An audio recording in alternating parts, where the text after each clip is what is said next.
So why don't we start the Selectmen's meeting for June the 16th. I'll read this into the record before we get started. Pursuant to Governor Baker's March 22nd, 2020 order suspending certain provisions of the open meeting law, which is General Law, Chapter 30A, Section 18, and the Governor's March 15th, 2020 order concerning imposition on strict limitations on the number of people that may gather in one place. Meetings in the town of Oxford are being conducted via remote participation to the greatest extent possible. No in-person attendance of members of the public will be permitted, but every effort will be made to ensure that the public can adequately access the proceedings as provided for in the order. All right, and the first item on our agenda is our update of our coronavirus response, and I'll open this to our town manager. Thank you, Mr. Chairman. Today is June 16th, and as of June 15th, in terms of the COVID-19 update, the town of Oxford had been notified by the Department of Public Health that 81 Oxford residents had been confirmed positive for COVID-19 virus since the reporting began. Additionally, the town has been notified that 9 Oxford residents have passed away from the complications related to COVID-19 virus. Once again, we continue to try to provide updates to the town. As you can see in your packets, we do that, and we also provide resolutions on Friday of those people who have actually completed the monitoring and no longer require quarantine. Of course, at the state level, there's been over 105,000 cases of COVID-19 and 7,600 deaths. We continue to monitor the situation. We take it very seriously for the town of Oxford, as you know. The second item is to explain that the town manager and the finance director, because of the unexpected expenses related to addressing the coronavirus pandemic, we have actually formally filed with the Strategic Municipal Solutions as an assistance to us to actually file a CARES Act application this past week. If you look in your packet, you will see we have actually applied for both MEMA reimbursement and the CARES Act reimbursement. The CARES Act itself is part of federally funded monies that are coming to the way of the Commonwealth, and it is used to be for the coronavirus efforts that every municipality takes. We are hoping to get reimbursed for at least $120,762.44 thus far. They continue to believe that there will be another round of CARES Act funding going forward, but for now, those are expenses that may not have been covered under MEMA, but are anticipated and we hope for will be covered under the CARES Act. So you have that submission in front of you that we entered into. The next item is to let you know that the state has issued an advisory relative to town meetings that came in through the Division of Local Services as well as the Governor's Office. In your packets, you will see the guidance addresses everything from general standards on how to actually encourage a very publicly safe environment as much as possible for the attendance of a town meeting. Of course, our town meeting is coming up on June 25th at 7 p.m. at the high school. Obviously, the attendance is one issue, and we're going to address that by having the board entertain as the next agenda item after my update about a quorum reduction in case that we do not reach that quorum threshold because of the COVID-19 effects. The guidance here talks not only about social distancing, but how to actually set up parameters to create a safe environment for those people who do attend the town meeting. Everything from addressing face coverings to how to enter and exit, how to clean and disinfect, and also how to address voters when they come in so that we can run an efficient but safe environment. So just so the board knows that I'm going to be meeting remotely, obviously, with our moderator on Thursday, our clerk, and our safety, our public works, all to address how we're going to make this town meeting as effective and as safe as possible. Next item is just to let you know that Representative Joe McKenna have provided my office with a release about the municipal bill that is providing relief for us, and I've included that in your packets. Obviously, there's many things in here that may not apply to the town of Oxford with 16 pages, but the aspects that we do believe will be necessary has to do with the quorum reduction and also the notifying of the Attorney General's office once this board makes a decision on how it would like to proceed with setting a particular quorum reduction. The next item is just to let the board know, since the last time that we met, every week there's new guidance that comes out and new orders that come out executive wise from the governor's office. And last week, this board took a position to try to help our local restaurant establishments that would be permitted in this phase to reopen for outdoor dining. As you know, you had approved the overall general process, and then it was up to the town manager and all of the different interested inspectors and parties to actually carry out those orders to try to come up with an actual process in which to take applications and get our businesses up and running. I know that Selectman LeBlanc had asked, and so did Selectman Trayan, about how quickly we thought we would turn it around. So in your packets, you will see after devising the methodology of which to approve outdoor dining and to do it as expediently as possible, our inspectors from our Board of Health to our police, our fire, and also our building commissioners have been actually going above and beyond and meeting beyond regular hours with business owners.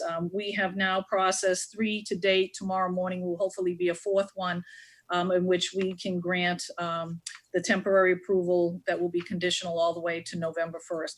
Many of these outdoor establishments are unique. They have different types of outside properties that we have to take into consideration.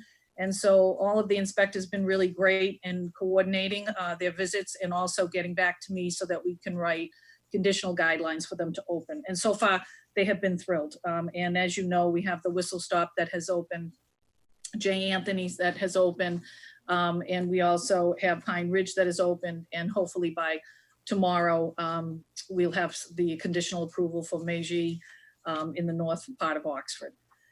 We are still entertaining applications as they come in, but of course we want to make sure they have all the provided documentations. And so we're working with people in that manner. The next item is to let you know that the school committee had voted to set their Oxford High graduation for Saturday, July 25th at 10 a.m. with a rain date of Sunday, July 26th. The ceremony will be held at the Oxford High School field under strict social distancing guidelines. I don't know, I could yield at this point in time to allow Dr. Nash to add in anything related to this specific item concerning the high school graduation and what may have come to what be considered as part of your overall decision. I would just need, there you go. Sure. Of course, thanks. Thanks so much for letting me speak.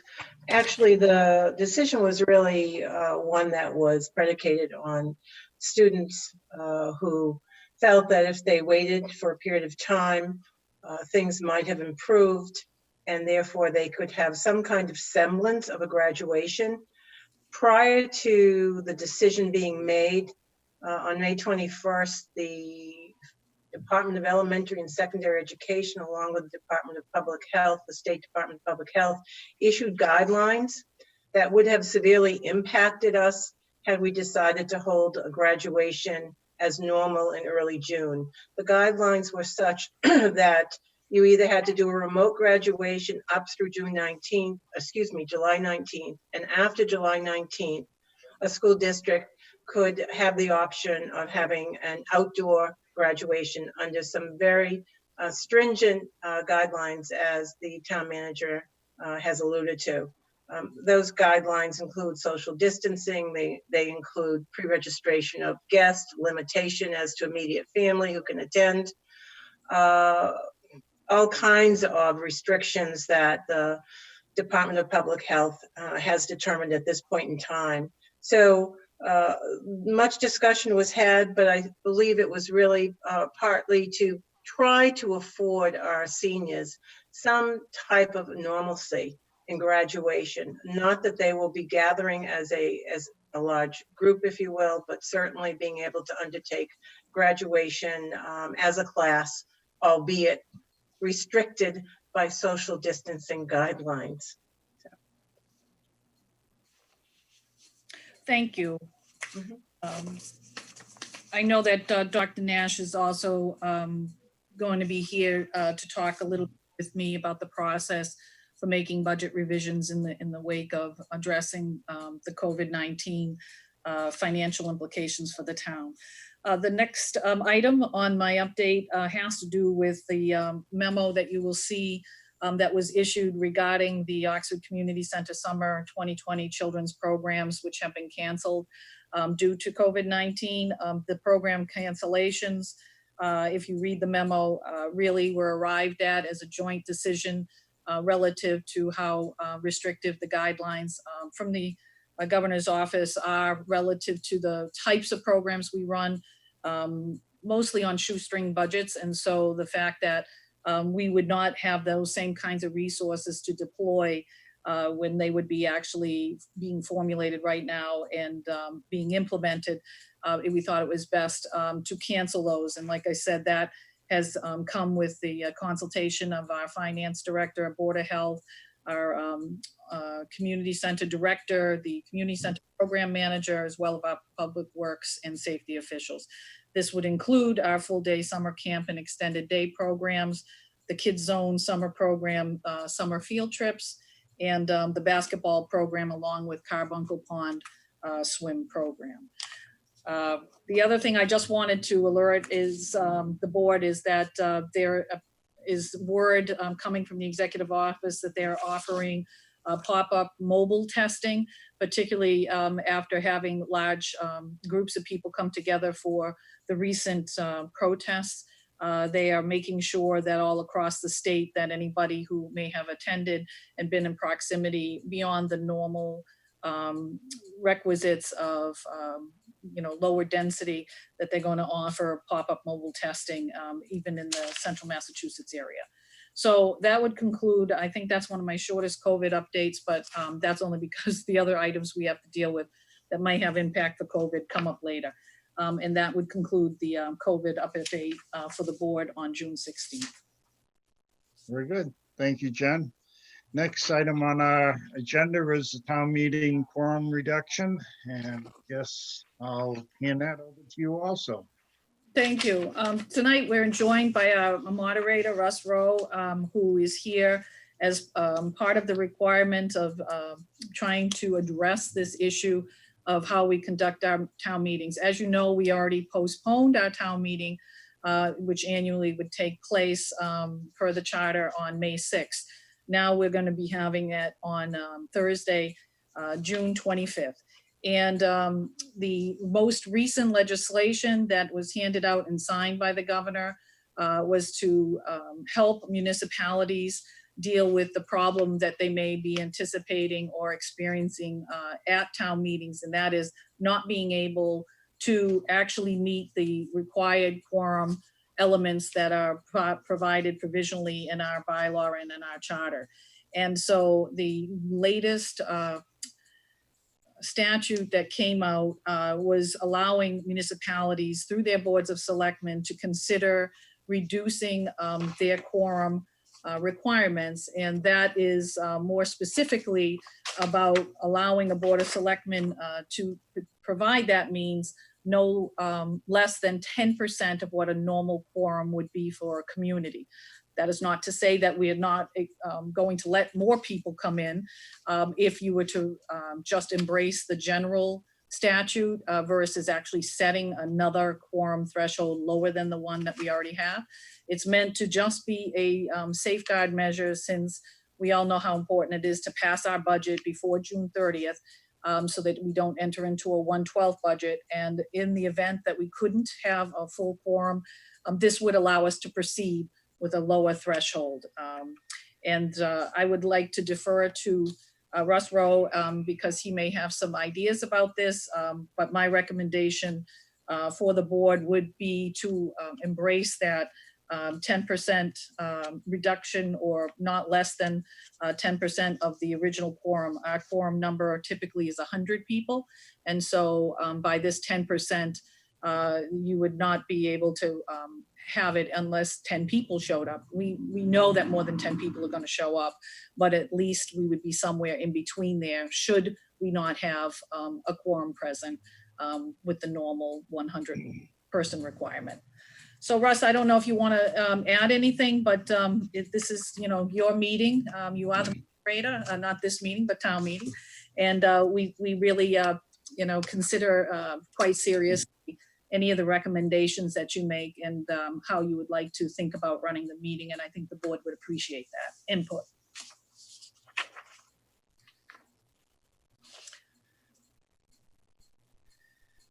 You want to say anything, Russ? Yeah, I think he's looking for the unmute button down in the left-hand corner. Down the left-hand There you corner. go. There you There you go. go. Hey, Russ. Couldn't get it to shut off.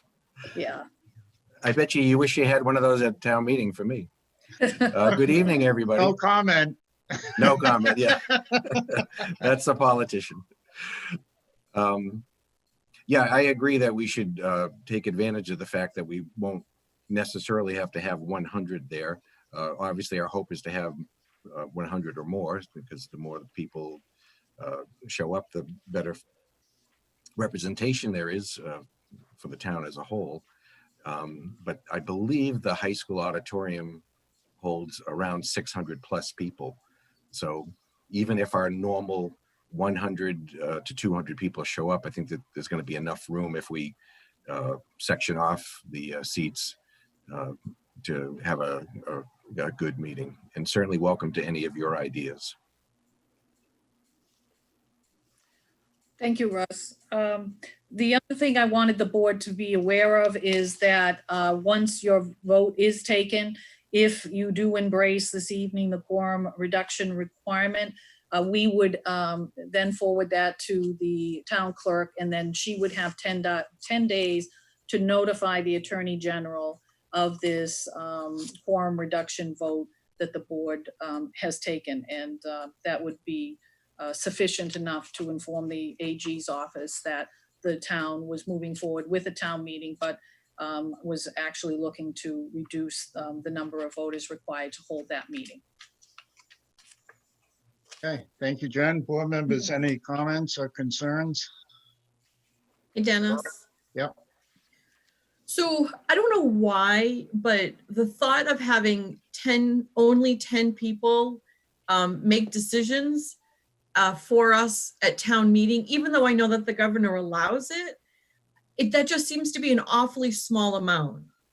And I don't know if I would feel comfortable, saying it's only, we could live with as only as 10. I don't know what the other board members feel like, but to me, that just seems like an awfully small amount. So that's the first thing that I thought of when I heard that.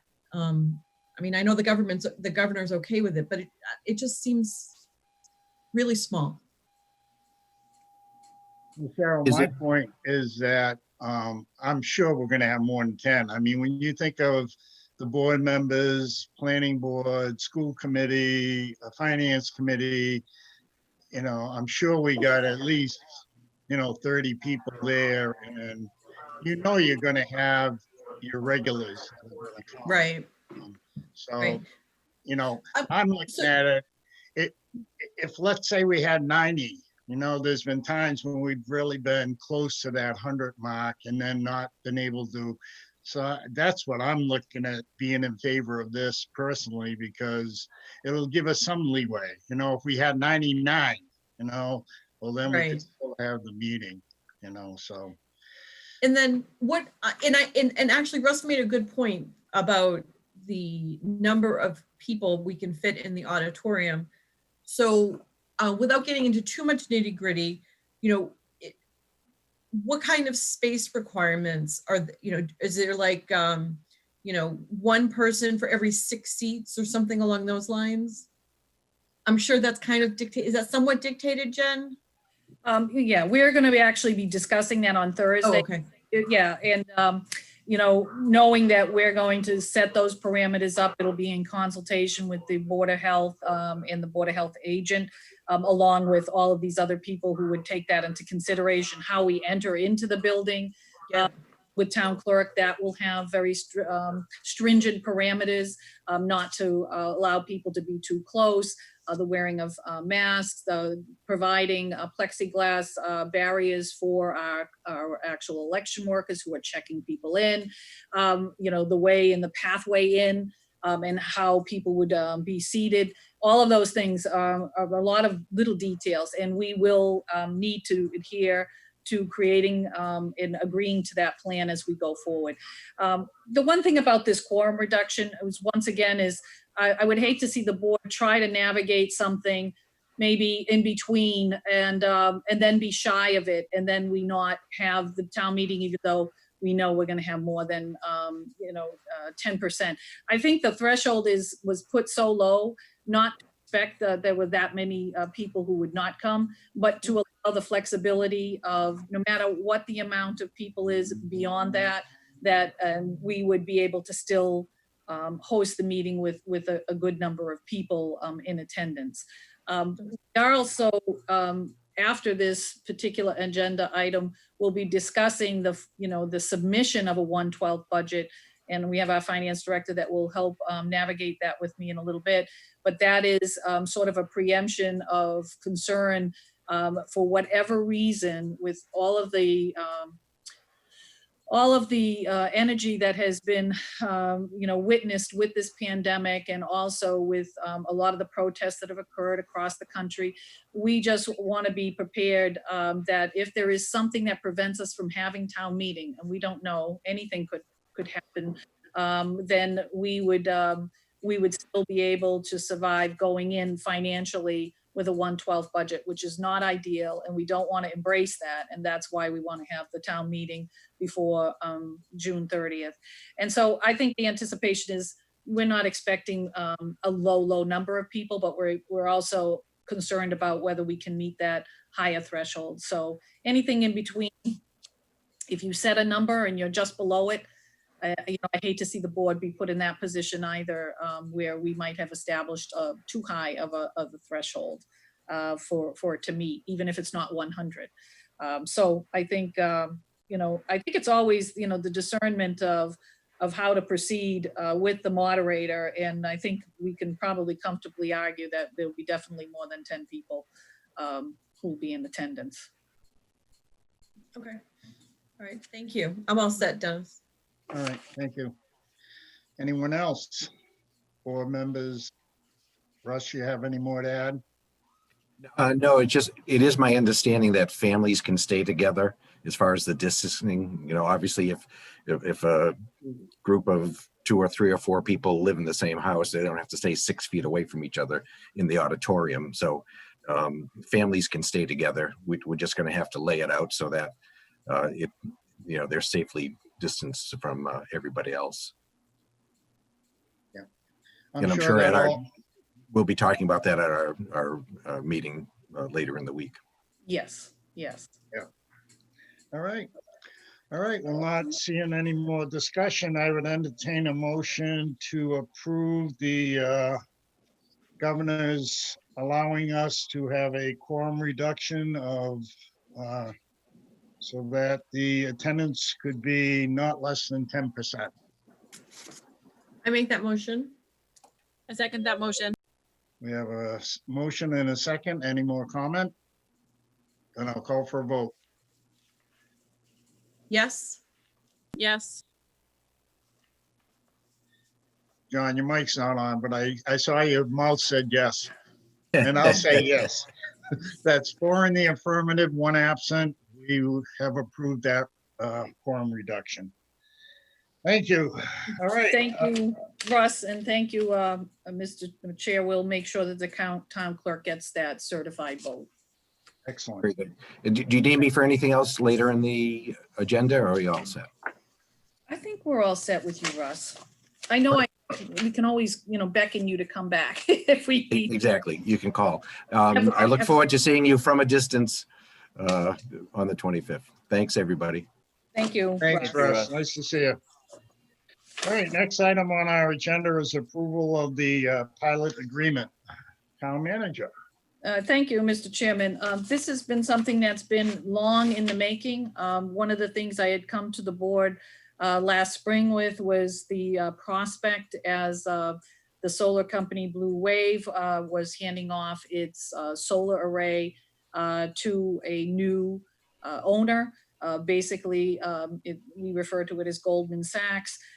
There was the possibility after my initial negotiations to talk to the company about the current state in which the former owner, Blue Wave, had filed with the tax appellate board for an abatement relative to the fiscal year preceding because they felt that personal property taxes should not be assessed to a actual solar array.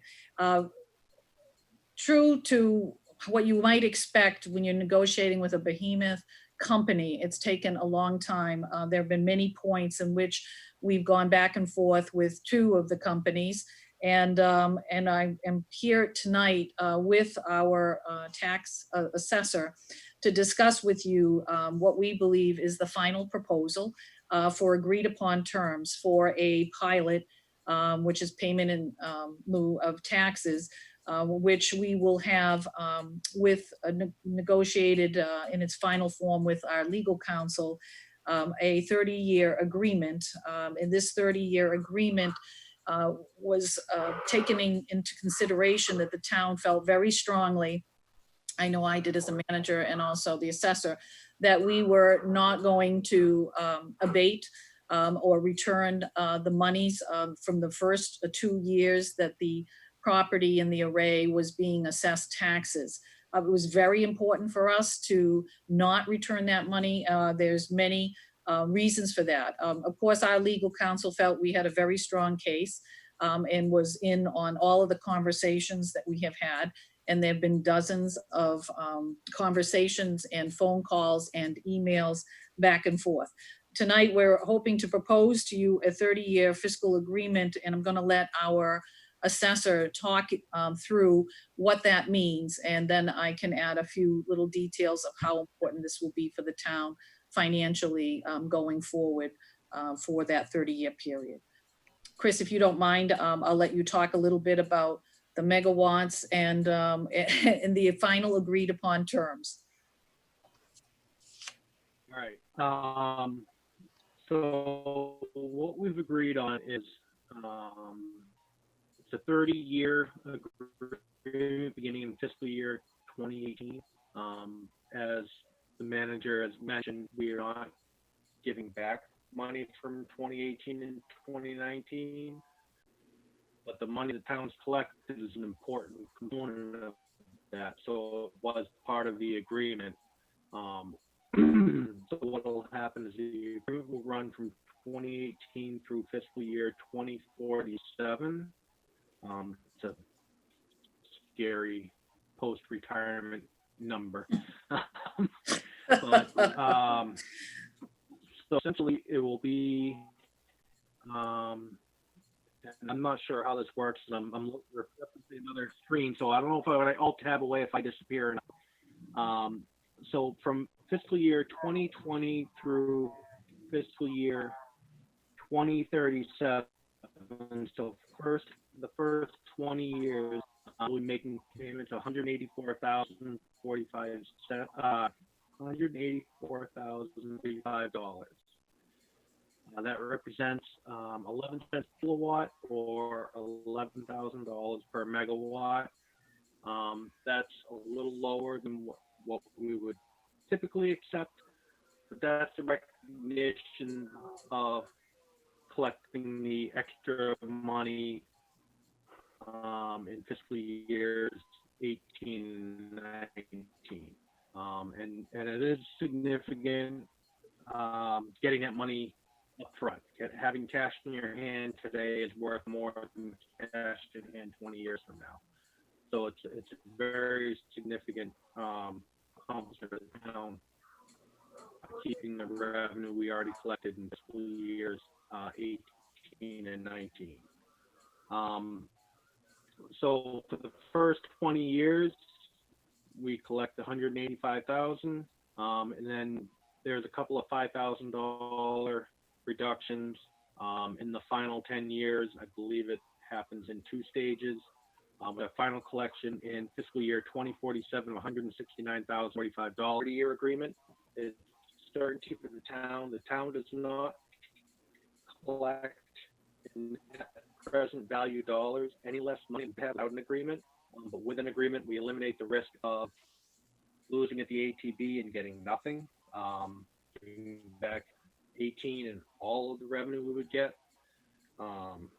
So from that standpoint, we're eliminating risk. We're still getting in next present value the same amount of money. Why would Blue Wave do it? Blue Wave has some cost certainty. That's a very important thing for them on Wall Street. That was important to them throughout the negotiations. So I think we've come to win-win for the town, which we didn't get everything we wanted. They didn't get everything they wanted, but we have a very agreement, and I think it's defensible from a value standpoint as the assessor. It's a fair and equitable assessment.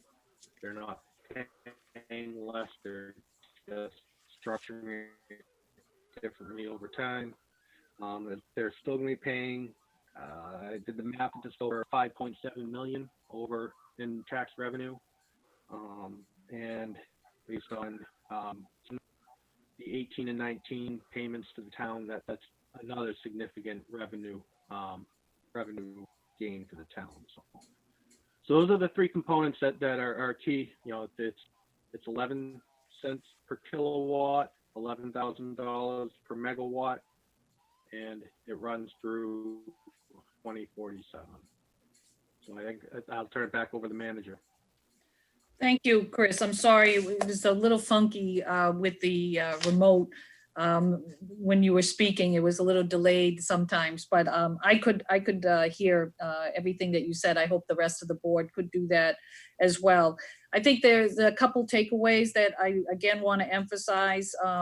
One is the Board of Assessors has already met and wanted to advise the board, and you can see in your packet that at their meeting held on June 12th, they voted to allow the abatements for 2020 regarding the above referenced personal property, contingent upon the Board of Selectmen and Town Manager signing the agreement regarding the same. That abatement basically is relative to once we sign the agreement, they'll go into the 30-year actual agreed pricing structure, I call it, or assessing structure that we have for this year going forward. The big thing here is that we had a $372,000 liability, and that is something that we have to put aside, and understanding that there could be a call on that liability at any point in time by the ATB. That's significant money for the town, and to have it tied up into a date uncertain, knowing that if we were to lose at the ATB, we would be taking it to administrative court, and there we would have a much more favorable climate, but that's all attorney fees, and that's all delay of being able to free up that money. And as you heard our assessor, over time with this agreement, because we will not give back the first 2 years, which were the higher years for being assessed, we have the ability to bring in $6 million more in revenue over the 30 years. That's significant for this town. So I would strongly encourage the board to adopt the pilot as presented, and also require either the chairman sign on behalf of the board or the town manager, either one, but you'll be seeing it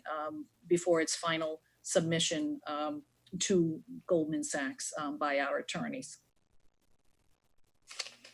All right, thank you, Jen. Board members, comments, questions? Cheryl? You do like. I just think, I know this has been a long time coming. This has kind of been hanging around, and it sounds like a great negotiation and a great solution to everything. And I think it's a great win for the town. I agree. Thank you. Any other comments, questions, concerns? All right, they're not seeing any. Then I would entertain a motion to approve this pilot agreement. And at the same time, I as well approve the manager to sign on our behalf. I make that motion. I second that motion. We have a motion and a second. Any more comments? Call for a vote. Yes. Yes. Yes. And I'll vote yes. That's 4 in the affirmative, 1 absent. We have approved that. And Jen, I would like to also just say thank you very much. It's been a long time, a lot of hard work.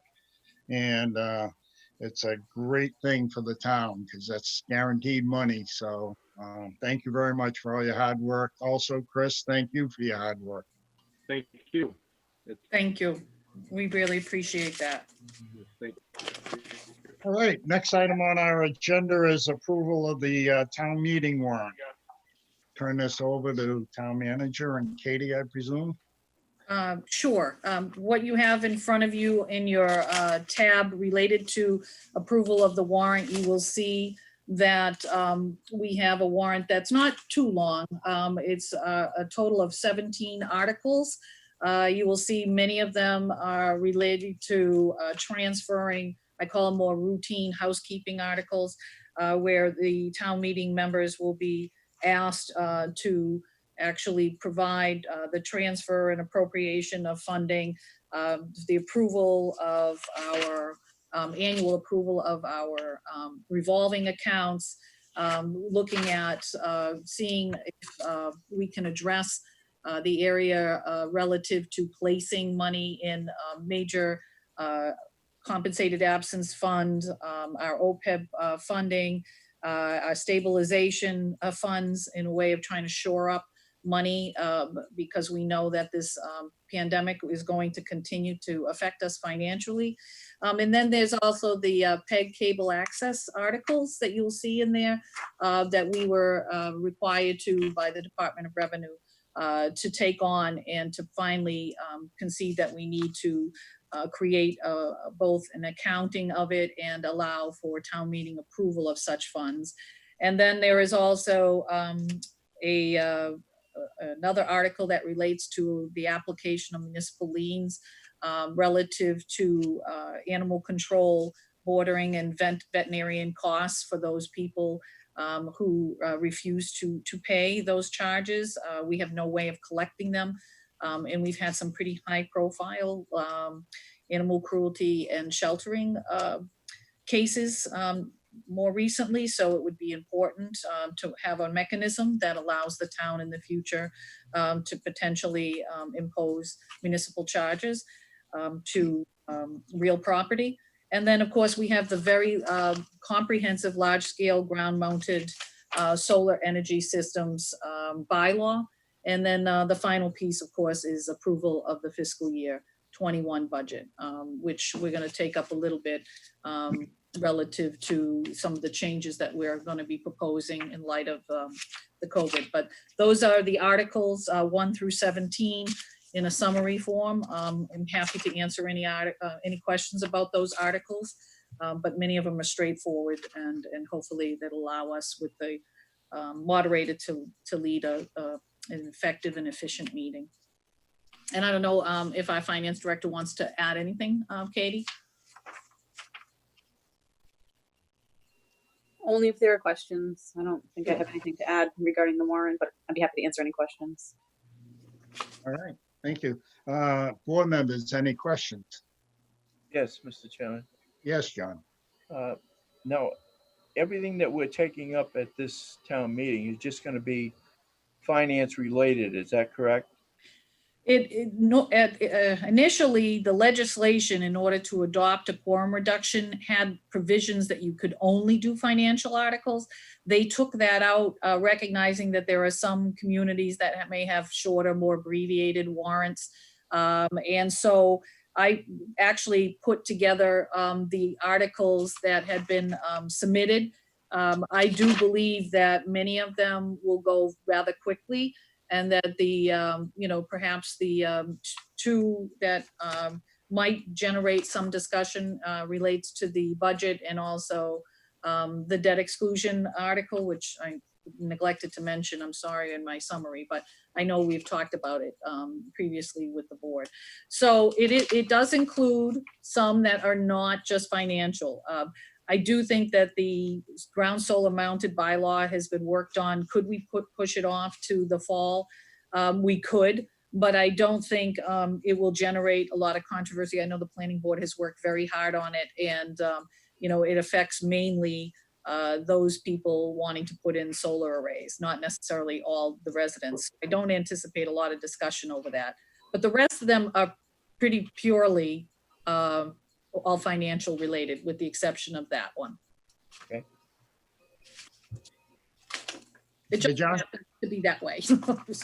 No, I'm all set. I just think that it would be a waste of time to take up anything that we don't have to take up at this point. I mean, the next meeting is only a few months away in October. So, some of those items that we can hold off on that aren't money articles should be held over for the October meeting, as opposed to taking them up at this point.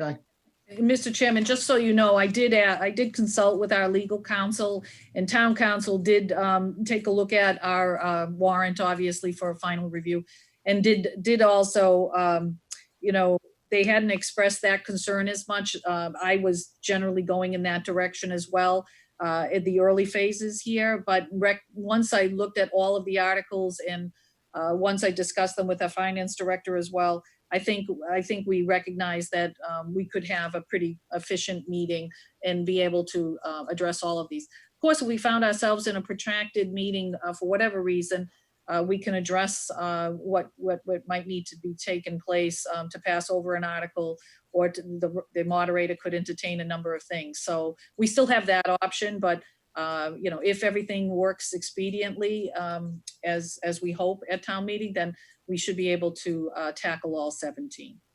Yeah, we also have the right to postpone to a later date as well. So Correct. it gives us some latitude. Okay. all right. Any more questions from the board? Then, not hearing any, I would entertain a motion to approve the town meeting warrant. I make that motion. I second that motion. So we have a motion and a second. Any comment? I'll call for a vote. Yes. Yes. Yes. And I'll vote yes. That's 4 in the affirmative, 1 absent. We have approved the meeting warrant. And we thank you for that information, Jen. So that leads us right next to our budget revision discussion. You're on again. Thank you, Mr. Chairman. As you can see in your meeting packets, there are really like 2 distinct financial items related to budget revisions. One is one that is presented to you that we would require you to vote this evening, and that is to get approval from what we are calling the July 20th, 2020 spending plan. I would like Katie to address that. Like I said, we are concerned about if for whatever reason we cannot pass a budget by June 30th, the Department of Revenue and the Division of Local Services has not just strongly encouraged. They basically have given very stringent advice, I would call it, to make sure that the town has a spending plan, at least for the first month of the fiscal year.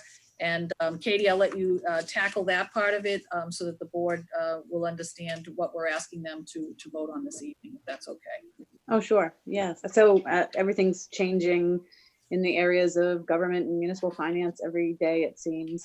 And although we were aware of this potential 1/12 budget, but it's technically a minimum of 1/12, and they're going to actually check that. They'll check it to our tax recap that we passed recently. So they have recommended that if we have a late June meeting, and particularly those that have July meetings, they have to do this. But those of us having late June meetings to do this. because if something were to happen to the town meeting, we have no authority to spend in July. And the other benefit to doing this now is hopefully this goes out very quickly, and then the Director of Accounts approves it, which is through the Division of Local Services. And then I'll be able to enter this into the system and we can start our requisitions. I know that a lot of folks are, we've got to pay health insurance, we have to pay our retirement, and some of these things, a lot of our dues, subscriptions, software, everything's due on July 1st. Without an appropriation, we couldn't do that. We couldn't even get the requisitions in. So it is definitely prudent to get this done. They are advising to do this. I've set it up in the format in which the system seems to require it. This will be entered into the state's gateway system online as soon as it's approved. And the clerk has certified it. It will be sent over, and then hopefully we'll get approval pretty quickly. I did consult with the departments to see if they had anything that stands out that they may need to spend in July that's over the 1/12. I mean, salaries are pretty straightforward, but other spending that I may not have been aware of. So we worked through that with the departments. And this is our consolidated effort here. All right. Board members, comments, questions? So this is, Katie, this is basically like a bare bones spending program if we didn't get the budget passed at town meeting, correct? It's just what we expect to spend in July. So salaries, it's what we would spend for July. So it's pretty Yes. close to 1/12. And then everything that's due July 1st. And then anything else is pretty much 1/12 of the prior year combined with what we're looking at passing for the current year. So it's a combination of looking at both budgets to figure out what we would need. Okay. Mr. Chairman, can I just add to, in putting together this bare bones budget for July, the finance director, has reached out to departments and asked them to review it based on the most essential pieces that they have. July 1st typically represents a time period too where we can actually take advantage of prepayment schedules that give us actual lower costs associated with those kinds of contracts, whether it's for insurance and the like. So it is important for us to be able to approve it, and it has had the broad stamping of approval from the various department heads that were asked to look at those costs that were projected out by our finance director. Okay. No comments, then I would entertain a motion that the board approve this July 2020 spending plan for the fiscal year 21 as presented. I make that motion. Second that motion. I have a motion and a second. Any comments? Yes. Yes, John. Finance committee approval? That's not required. Were they consulted at all? I don't know. We're going to meet with them tomorrow, so we'll mention this to them. But we're focusing on with the finance committee on the annual budget. And that once that's approved, the difference will be approved effectively. Thank you. Sure. All right. Then I'll call for a vote. Yes. Yes. And I'll vote yes. That's 4 in the affirmative, 1 absent. We have approved this plan for spending for July. Thank you very much. And that leads us to the next item on agenda, the Hannah Howard Scholarship. So I want to presume that all of us have had an opportunity, because it's been so long and we've gotten quite a bit on the applicants. So we have our criteria, which we normally go with on who we should approve the scholarship to. So I'll open it up to the board for comments and what you think. Mr. Chairman, I have a question. I did notice that there were a couple of applicants in there from out of the realms of Oxford or North Oxford. Now, I'm assuming that they must go to Bay Path, and that's why they were, I I think that maybe that's why they applied. I think if we go back to the parameters of the program, I think, am I incorrect in stating that they need to be a resident of Oxford? Correct. You must be talking about the few that we got that aren't from town. We have 3 applicants that are not from town. One is Charlton, one is Southbridge, and then, or maybe 2 from Charlton. Yes. right? Right. So, yeah, according to our criteria, that's the number 1 thing is you have to be in Oxford. Okay. So those two. This is Jennifer in your office. If I could, Okay, this is Jen. Warren, do you mind, Cheryl, if she? No, not at all. Go ahead, Jen.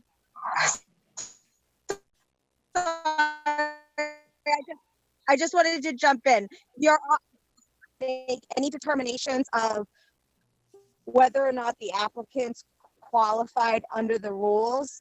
You have all applicants before you, whether they meet the criteria or not, for you to make the decisions. Hold, they still are in this pool. Okay. Got it. Great. Okay. So Mr. Chairman, I would think that, you know, that unfortunately, because those 2 individuals don't live in town, I would think that the only candidates that we have remaining are the ones who are currently living in either Oxford or North Oxford. Correct. Okay. Yes. That is. Okay. Again, when I look at our criteria, that's the one thing that is with this here particular scholarship is that it's for Oxford residents. So I would presume that you're right. We've eliminated those 3, so we're just looking at basically the top 5 candidates. 1, 2, 3, 4. Yeah. So, and then we go. Mr. Chairman, if I may, I just want to make sure that all the board members, the office staff have provided you with the actual scholarship policy. Maybe many people in the public aren't aware that this is an annual scholarship that is granting the authority to actually award it, that had been set up many years ago, named after Hannah Harwood. It's a $1,000 annual scholarship that would be divided in half and paid to whatever applicant that you decide should be chosen. They would have had to be entering into the field of medicine or some allied health field. That's one of the other qualifying factors.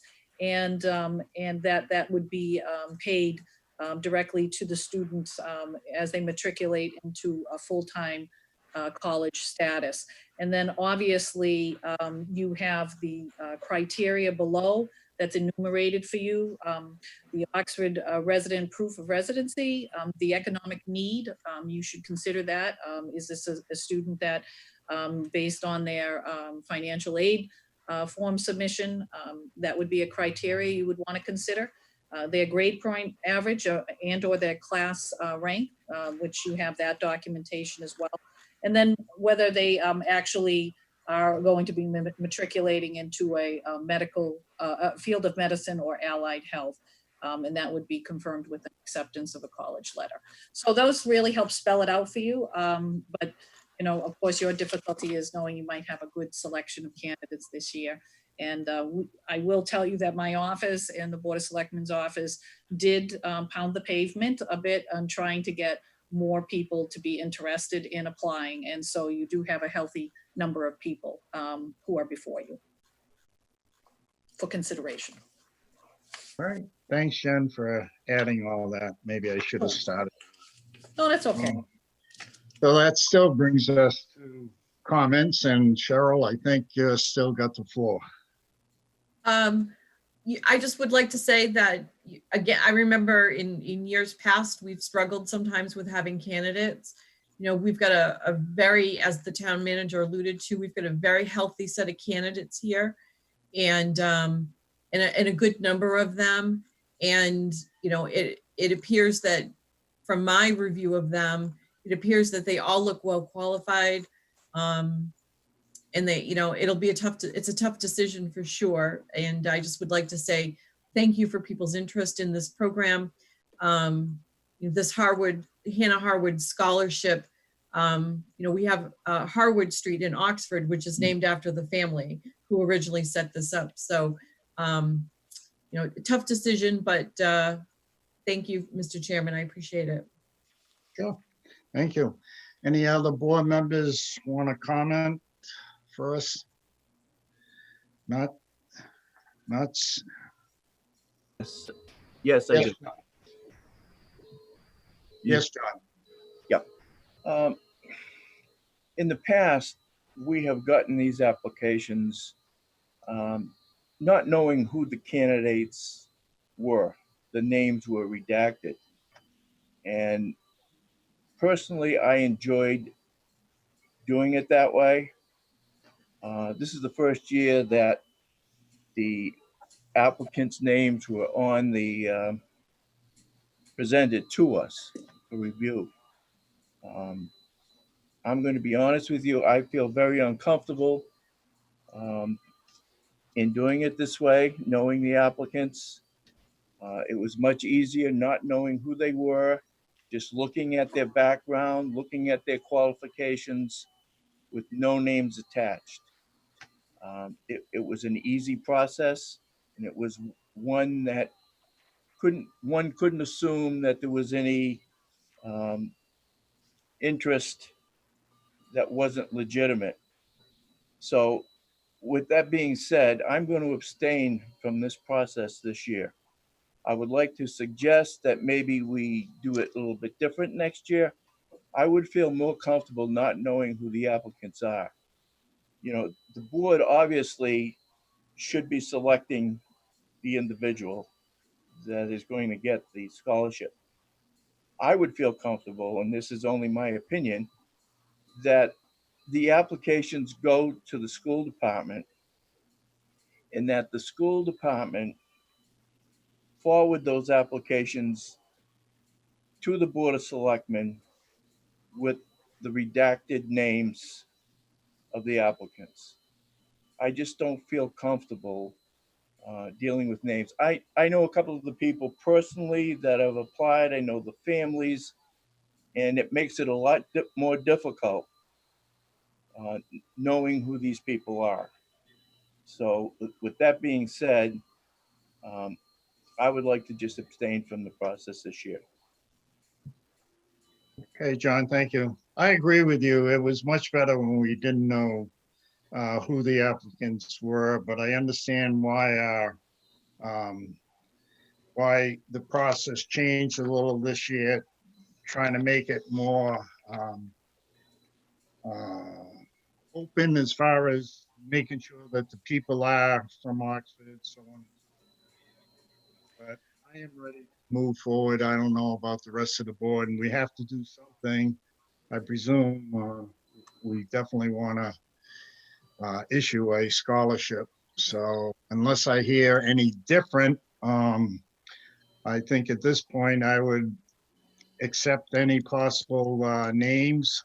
I know I have one or two I've selected, and I've based it strictly on the criteria personally. So the other two board members, any comments?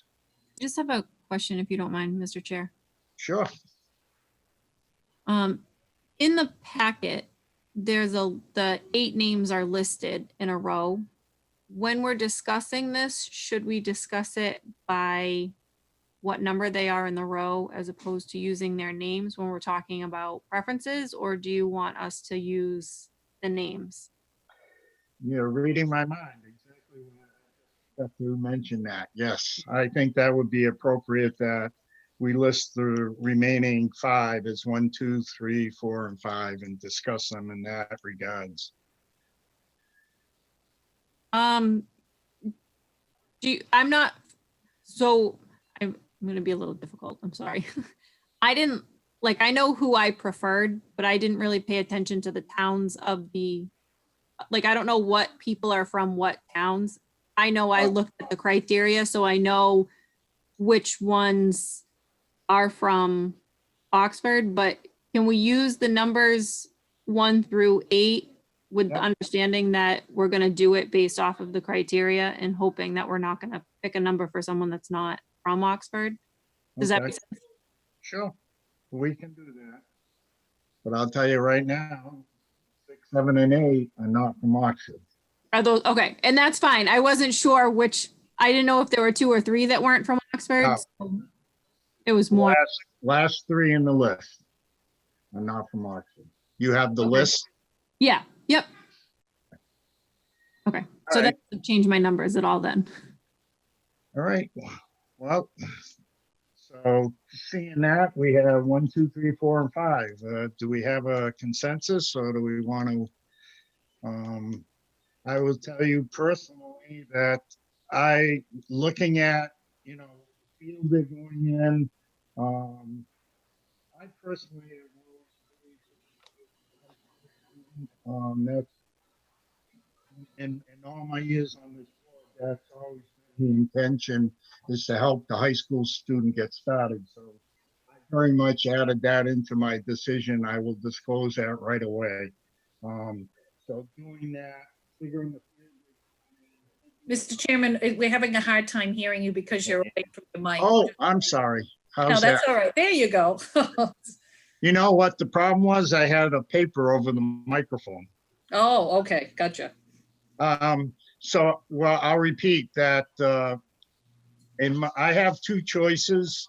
Mine were based on the fact that, number one, they're Oxford resident, but I looked at their program of study. I've always, in all my years on this board, we have, in my estimation, have given this to a high school applicant to help them start their college career. So I'm going to disclose that was in the back of my decision making. And I looked at things like the economic need and above all, making sure they were going into a health field. So I don't mind saying that my 2 choices were number 4 and 5.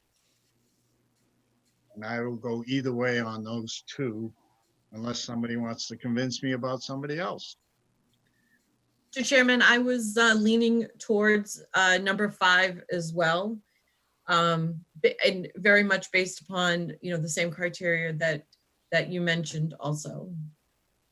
All right. Well, I think I'll make this easy because my number 1 was 5 and my number 2 was number 2. So All right. Well, I would entertain a motion then that we give the Howard Scholarship for this year to number 5. I make that motion. I second that motion. Okay, no more comments. I'll call for a vote. Yes. Yes. Abstain. And I'll vote yes. That's 3 in affirmative, 1 absent, 1 abstention. So that number 5 person will be awarded the scholarship. And I thank all the board for bearing with this process. And John, I agree with you. I think it's something for next year we got to look at because it seemed like there's got to be a better way where we don't know who the names are and, where they can make the decision. They know who the residents are applying. So I think it's something we'll work on. And Mr. Chairman, can I also add that, in wanting to revise the selectmen's policy, that I think is a good idea. I think also there are aspects to this that I think some boards intuit that it is only for high schools students, yet in the policy, it does not define an age limit, and it doesn't say it has to be a specific high school senior. It has to be somebody matriculating full-time in college. So those are things I think would be important for the board if they want to make a revision along with that process. I think it's a good thing to start now before next year. And the board is a policy-making board and should take up those issues under advisement with whatever the guidance was when the scholarship was set up by those people who created the trust for the Hannah Harwood. And I have confidence that the board will be able to do that. Right, and we can amend this policy at any time. It will definitely be something I'm going to bring up in the future for the board to discuss and clarify. I think it's fair to all the applicants and to the board members who have to make such a serious decision. So thank you again. All right, next item on our agenda is our town manager's report. Thank you, Mr. Chairman. Before we head into the minutes, let's do the minutes. I do see Dr. Nash still here, and before we went into Hannah Harwood, we were going just to touch upon not just the 2020 July budget revision, which needed a vote, but the notion of where we're going to be submitting a revised annual budget to the Finance Committee tomorrow, based on some of the really very sort of dire predictions coming out of the State House for what they believe our Chapter 70 and Chapter 9, our unrestricted government or lottery aid may be coming into, and they have not even defined a budget. So let's do the minutes first, and that was part of the other agenda item, but I know you guys went right into Hannah Harwood, and I didn't want to interrupt that, but knowing that Dr. Nash is here and also Katie McKenna, we'll just briefly touch upon what we're going to be presenting to the board with regards to budget provisions, revisions tomorrow. So the first item before we take that up would be the minutes of June 9th, 2020. Let's see, Chairman Lamache and Selectman LeBlanc were absent at the June 9th, 2020 meeting. I'd ask for a vote to approve those minutes as written. And entertain a motion to approve those minutes. Make that motion. It's been moved in second. Call for a vote. Dane, Yes. Yes. And I'll abstain. That's 2 in favor, 2 abstention, 1 absent. They are approved. The next item, Mr. Chairman, would be the minutes and approval of those minutes for June 9th. And those are a separate meeting that took place immediately after the ones that you just approved. And Chairman Lamache was absent. That would have been your regular board meeting at 7 p.m. on June 9th. Entertain a motion to approve the meetings of June 9th. I make that motion. Second that motion. I'll call for a vote. Yes. Yes. Yes. And I'll abstain. That's 3 in the affirmative, 1 absent, 1 abstention. They are approved. Thank you, Mr. Chairman. The next item is just because we had it in the previous agenda related to revised budgets. Tomorrow, both the finance director and I will be meeting with the finance committee, and Dr. Nash will also be accompanying me. As you know, we've been talking about the predictions for a decrease overall in state aid. The state legislature has not passed its budget. I've been in touch with our legislators who think that they might be able to still eke out a budget before mid-July, but they're waiting for their actual collections and to be able to determine what kind of money they may be able to put into the major sources of funding for the Commonwealth. Just to put into historical context, and I know Selectman Sad has talked about this and understood what we might be facing down the barrel of a really terrible projection for decreases in overall collections. Initially, the chairman of Ways and Means on the Senate side, along with a number of prominent forecasters, including the Massachusetts Taxpayers Foundation, which typically is used as a barometer by the legislature. They have actually revised their projections for overall collections down. And what that means is they're projecting a much larger gap in loss. They went from 4 billion back in April, and when they saw how bad the unemployment figures are for the Commonwealth of Massachusetts, with nearly 22% of people who are unemployed in fiscal Q4, they're revising those projections that the loss will go from 4 billion to 6 billion. Before, historical context, for 2009 and 2010, put that over those 2 years, the cuts to local aid was in the magnitude of about 29%.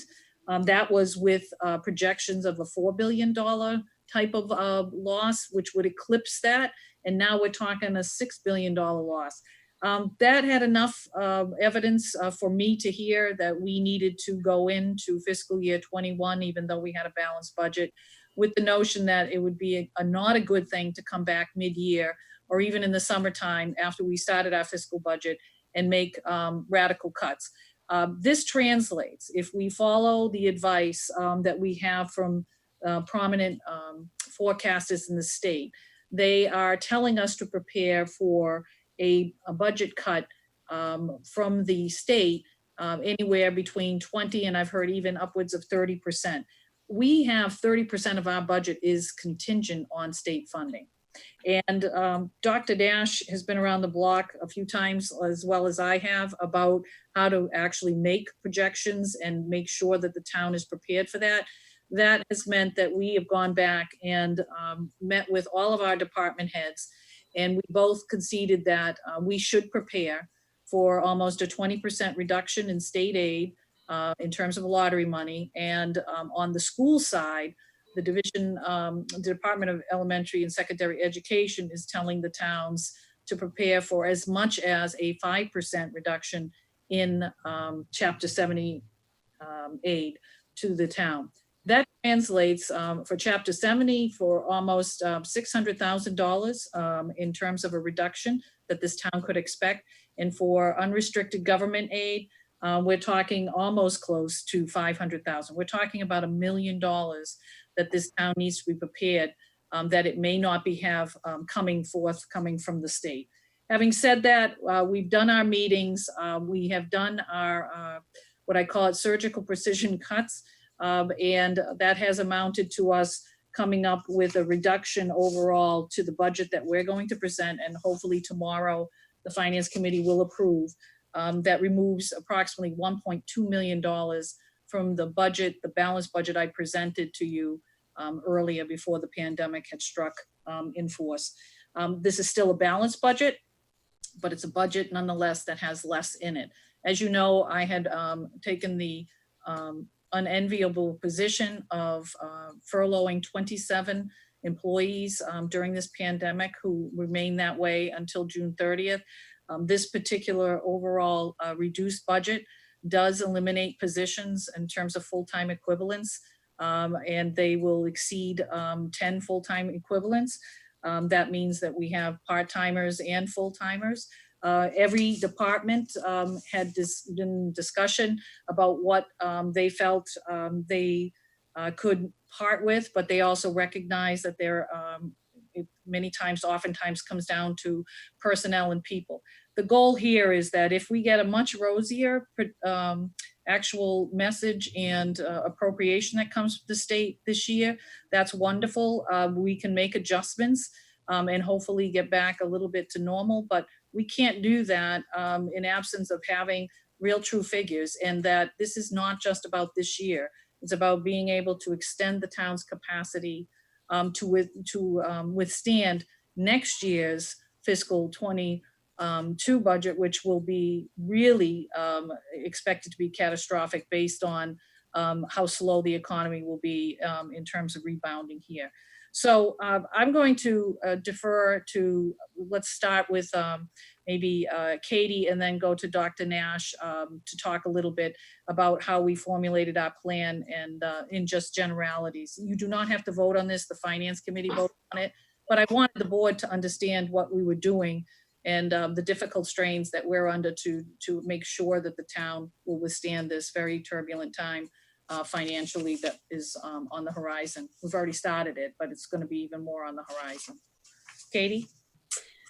Thank you. Well, in addition to the furloughs and some of the eliminations of positions that Jen mentioned, the other thing that we've done is folks that don't have a bargaining agreement or some other form of a pre-agreed change, we are not putting any COLAs in place, no steps. We're going to freeze steps. So salaries are pretty much frozen to the prior year. So that was the first round of reductions, if you will. We went through the budget and removed all that. And with a couple other little changes, it was about a $500,000 change, $500,000 difference. That wasn't quite enough. It was about 10% of the unrestricted government aid and about 2% of Chapter 70. And we really need to get more. Other towns are cutting much more. I think we need to come somewhere in the middle. So that's where we are. We're in the middle, and effectively, you'll see some budgets went up because of contractual agreements and also specific needs or predetermined agreements. But then other budgets went down. So effectively, overall, what we have is a level funding. A lot of line items are looking at fiscal 19 actual spending or fiscal 20 budget, and that's kind of where we're putting those figures for fiscal 21. It's unfortunate, but this is where we are, and we do have a balanced budget based on our assumptions. So hopefully we are very conservative and we don't have to come back and take more. And that's really our goal. So if you have any specific questions, that's kind of the general high level overview. I'll be happy to entertain any questions. Thank you, Katie. I think too, Dr. Nash would like to, contribute. One of the things that was very important to me as coming to Town of Oxford as your manager was to increase our communications and our partnership with our school department. And so early on, I began those discussions as she is leading the district and understands how difficult this is when you are facing significant cuts. So Dr. Nash, if you want to enumerate some of that to the boards, they're aware of the kind of communication and what decisions that you have globally made for the school department with the revisions in the budget. That would be Sure, absolutely. So first of all, I think probably in March, I came on board in second week of March, and a week later, everything shut down. So Jen and I have had numerous conversations, as she on her end as the town manager started to hear about the forecast for the budget. And certainly as I, with my counterparts, other superintendents, as well as our CFO from the Department of Elementary and Secondary Education, began to talk about the forecast from the state. So it's no surprise, certainly, that revenues would be down as substantially as they are. And so we started having those discussions and really trying to understand certainly the way that the school department could be a partner in planning for a fiscally conservative budget. To that end, the decision was made that instead of staying with our budget, which was a level services budget, that the school committee next week will be approving a level funded budget. For the school department, that means a $500,000 reduction. So we'll be moving forward to recertify the figure that was the FY20 figure, as opposed to the figure that was approved and I believe presented to you prior to my coming on board in March. We looked at personnel. One of the things that I needed to do coming in was certainly to look at, we had some personnel changes that were really in the wind or in the works that we had not really tackled. And so we were able to look at both personnel and programs. One in particular was a program that was in transition at the high school. And to that end, we were able to redefine that program to better fit the needs of our students who are social emotional learners and in a specially designed, substantially separate program. And in looking at the personnel, we were able to move forward and reorganize and eliminate 2 positions. Also at central office, we had a retirement occur in January, and prior to my coming on board, they were looking at job descriptions. We have another pending retirement at the end of December with our budget specialist position. And so it was a good time for us to really look at all of the job descriptions, in particular, 3 areas: our budget specialist, our educator director, and really our registrar. And to that end, we were able to realign positions, and we have eliminated school committee voted on this, a central office position, a support staff central office position. In addition to that, as we started to look through the budget, we also were fortunate that through our special ed programming that we were able to have a different need for staffing next year. And to that end, we also eliminated 2 more positions in support staff. So we've eliminated 5 positions moving forward. That certainly has mitigated that $500,000. We also, there's good news and always bad news with a budget. When you close down a school, there are certain areas that you're not spending money out of. For example, transportation. When we closed in March, we certainly continued to provide some transportation, but very little transportation, quite frankly. And as a result of that, there were savings in transportation, and there are other areas that we have some savings in. Some of those were not related to COVID. I believe the electricity savings was as a result of some decisions that were made on the town side with the way that the funding structure was. But we'll see. We had savings in our substitute line items because we no longer needed substitutes in any of our schools when we moved to remote learning. So the good news is that there are some savings that will allow us to offset some of those losses in revenues moving forward. On the other hand, I'd be remiss if I didn't tell you that we have a lot of requirements as we begin to plan for whatever reopening looks like in the fall. The least of which is our PPE equipment that we need to purchase, costs that are related to more intensive cleaning, both in manpower and also in products.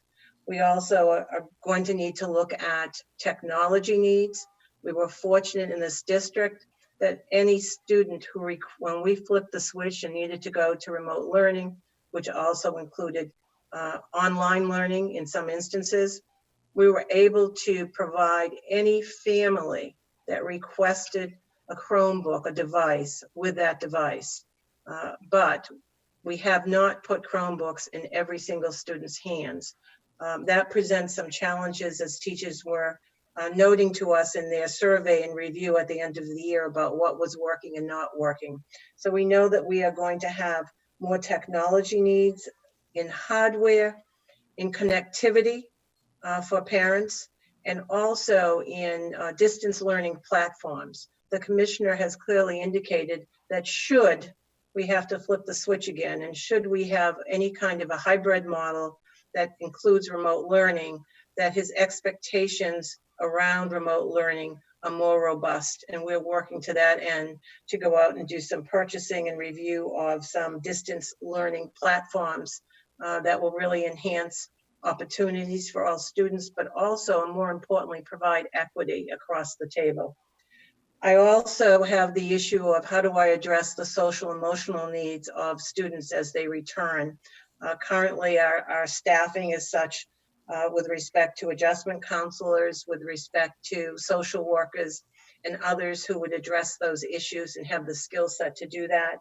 I may have to look at what ways I can find resources to be able to bring in additional staff if needed.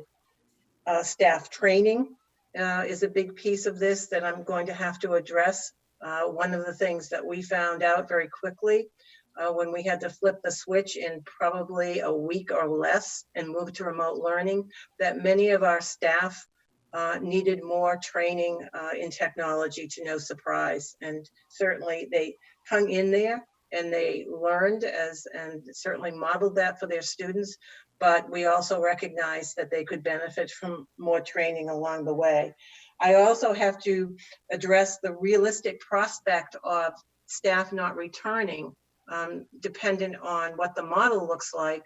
If we're engaging in face-to-face instruction, if that's part of what fall reopening looks like, then there certainly will be staff who, for all kinds of medical reasons, may not be able to return.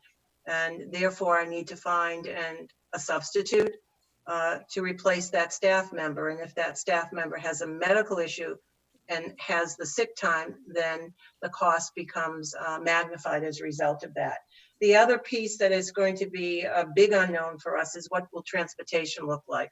While I might have saved some money in transportation between April and June, dependent on the guidelines that the commissioner will be releasing sometime in mid-July, we may be looking at transportation very differently. Costs could certainly increase.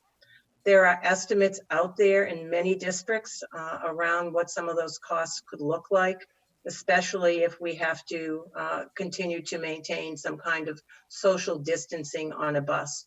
So those are some of the things. In addition to that, I have a food service program that is running, continuing to run, and as a result of not getting revenue in. So when we closed down our schools, our revenue stream stopped, but we continued to pay our staff because on a daily basis, we were feeding between 130 to 150 families in town in a grab and go. So I didn't have the revenue coming in with students being in school and staff buying meals. So that was a cost for us, for salaries for our employees. We're continuing that program with no interruption. So parents and families who are used to coming to the high school and getting breakfast and lunch will continue to do that at the high school. We feel that that's critical even now more than ever, but there's a cost to doing that, which again, I won't be recouping all of that money, but some of it through the federal program, summer program. So to that end, while I was able to look at our budget and feel a little bit different than some school districts who went out and pink slipped all of their non-PTS teachers, we are in a little bit different state due to, I think, some really strong planning and due to the support that has come from the town side in the last 2 years that I was not here, or the last year or so, and that has helped us immensely. And I think that hopefully, being conservative, we'll be able to weather the storm. And my projection, like probably the town manager, is that FY22 could potentially have more of a significant impact on all budgets. So I'll be happy to answer any questions that you might have about our school budget at this point in time. Thank you, Dr. Nash. We just really wanted to provide the overall summary in knowing that we're going to be actually talking again with the Finance Committee and looking for approval. So you'll see that on the actual budget book that's presented at town meeting. But having said that, I didn't want the meeting to go by without having had that brief discussion. If there's no questions, I will move on. We have just 2 more items in the manager's report. One relates to a flagpole donation by Bob Gribb of Dudley. My office. Excuse me, Excuse me, Jen, Jen. I'm sorry, excuse me. I couldn't hear you. I'm sorry. Sorry about that. Do you mind if I asked Dr. Nash a question, or do you want me to wait until you're No, through? go ahead. Sure. Oh, great. First of all, thank you, Dr. Nash. Thank you for being here. I know you must start your days early, so we appreciate it. I have kind of I'm going to assume that you might know the answer, but if you don't, it's perfectly okay. Mm-hmm. Can you talk, or do you know anything about the enrollment numbers in the lower grades? Are they declining as in past years? Have you seen that type of trend? The trend is, Cheryl, the trend, I'm not muted. The trend is pretty consistent across the state. You are correct in that districts across the state are seeing numbers that dwindle. When I was in Dudley Charlton last year, for example, as the interim superintendent, the projections were a loss of about 100 students per year in their overall enrollment. So I think you're right on par with what's happening across the state. I can tell you this, well, I can't speak specifically to what our numbers are going to look like next year, because I think it's going to be a very different year. Some parents are going to want to keep their students home for a period of time, then send them back once they feel more comfortable. Others will homeschool. But at the kindergarten level, which is really the first indication of some of those trends, we were looking at approximately 80 students, and that's a downward trend that's somewhat consistent with the pattern that has been emerging. Once in a while, you'll have a bubble class that may push up to about 100, which was where I believe we might have been a few years ago, around 100. So if that remains consistent, then those numbers will continue to dwindle. However, the impact is very different in a school district. Oftentimes the question that I used to get asked by some of my selectmen in the other towns were concerning the fact that if enrollment goes down, why can't we simply just eliminate positions? And part of it is where the enrollment gaps seem to happen. They don't always happen where you have the ability to eliminate positions, particularly if you want to keep class sizes at the elementary level somewhat small, or at least in the low 20s. The issue that you have, or the challenge that you have in eliminating staff at the secondary level, particularly at the high school, is that you run programs, and it's not as easy as simply saying, with a grade 2, for example, I want 22 students in a class, I need X amount of teachers. In a high school, we offer a range of 87 electives for seniors. And in order to do and run a very rich program that meets all students' needs, sometimes you have classes that are smaller. To that end, however, we are looking at high school programming, and it may be that we're going to have to look at some of our electives and run them every other year. That's something that, quite frankly, would be part of a discussion we'd be having, regardless of whether or not it had any impact on the budget. We have 521 students at the high school, and we have a very robust program of studies, and that presents some challenges because if you try to run all those classes every single year, you are not going to fill all of the electives that you offer, and you still have to make decisions as to what you're going to run. So that was a long-winded answer. I digressed. No. But our numbers will probably continue to remain as they are. You'll start to, I doubt that very much projections are going to show that any district in the state is going to increase substantially. There are a few areas, but not many. And it still seems to be in a downward trend across the state with most of my colleagues that I speak to with respect to enrollment. Okay, great. Thank you very much. I appreciate that. And sorry, Jen, I didn't mean to interrupt you. Oh, no, that's all right. That's one of the reasons why I asked both of them to come on, so I appreciate it. Jen, before you get going, I would just like to thank Dr. Nash for coming tonight. It's been a long night for you. And thank you, Katie, also for your input. The two of you have been very informative. You're welcome. I didn't have to drive anywhere, so it's wonderful. Listen,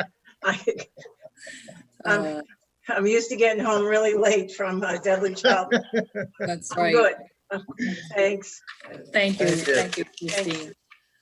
The next item relates to a flagpole donation. Bob Grip from Dudley had noticed that our little schoolhouse, historic schoolhouse in Jocelyn Park was without a flagpole. There was a problem with the fitting, and the flagpole had rusted out a long time ago. He contacted our Oxford Historical Commission. They came out in force with social distancing, obviously. We all met and in the park, and he discussed with myself and the DPW director and the Historic Commission about donating a flagpole there. And therefore, in accordance with the Massachusetts General Law, Chapter 44, Section 53 and a half, I was going to request that the board vote to accept that donation. That will look really lovely once again when the flag is flying there. And entertain a motion to approve the acceptance of that gift. I make that motion. Second that motion. Any comments? I'll call for a vote. Yes. Yes. Yes. And I'll vote yes. For an affirmative, one absent, we gladly accept. Thank you. Thank you. And the last item is bulk item drop off, and already started to occur for those residents who are north of Charlton Street and Sutton Ave. That happened on June 13th, June 20th. It's going to be for residents south of Charlton Street and Sutton Ave. And that will occur from 8 a.m. to 3 p.m. on that Saturday, June 20th. And once again, because of the pandemic, instead of 2 loads per household, the households will be limited to 1 load due to the precautions for social distancing that the DPW is being required for the drop-offs. So with that, that would conclude my manager's report this evening. Thank you very much, Jen. That gets us to Selectmen's requests, and our first wonderful selectman is Selectman LeBlanc.